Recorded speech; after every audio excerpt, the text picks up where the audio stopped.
We're losing a planet, Neil. I'm afraid that I can't understand it. The bald and wrinkled head wobbled a bit on the thin neck, and his eyes were moist. Abravanel was a very old man.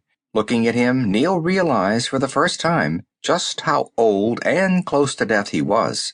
It was a profoundly shocking thought.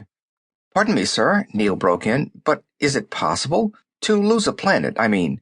If the readings are done correctly and the K-factor equations work to the 10th decimal place, then it's really just a matter of adjustment, making the indicated corrections.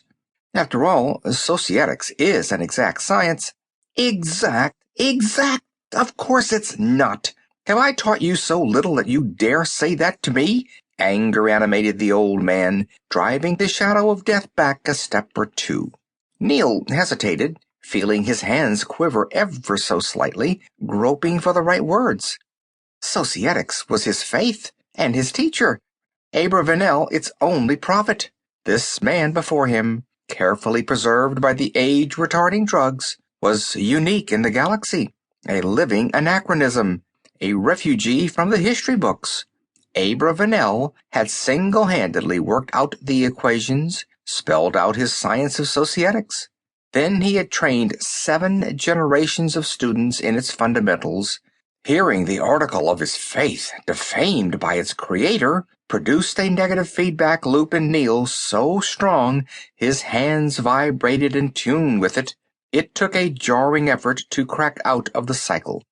The laws that control societics as postulated by you are as exact as any others in the unified field theory universe. No, they're not. And if any man I taught believes that nonsense, I'm retiring tomorrow and dropping dead the day after. My science, and it is really not logical to call it a science, is based on observation, experimentation, control groups, and corrected observations. And though we have made observations in the millions, we are dealing in units in the billions, and the interactions of these units are multiples of that.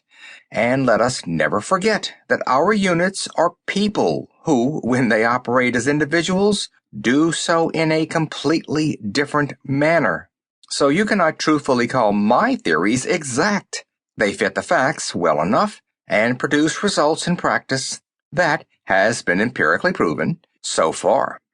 Someday, I am sure, we will run across a culture that doesn't fit my rules. At that time, the rules will have to be revised. We may have that situation now on Himmel. There's trouble cooking there.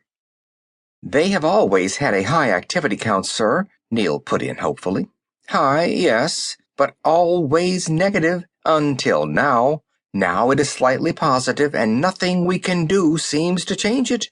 That's why I've called you in.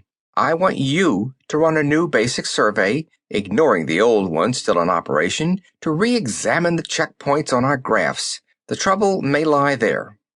Neil thought before he answered, picking his words carefully. Wouldn't that be a little unethical, sir? After all, Hingley, who is operator there now, is a friend of mine, going behind his back, you know. I know nothing of the sort, Abravanel snorted. We are not playing for poker chips or seeing who can get a paper published first. Have you forgotten what societics is? Neil answered by rote. The applied study of the interaction of individuals in a culture, the interaction of the group generated by these individuals, the equations derived therefrom, and the application of these equations to control one or more factors of this same culture. And what is the one factor that we have tried to control in order to make all the other factors possible of existence?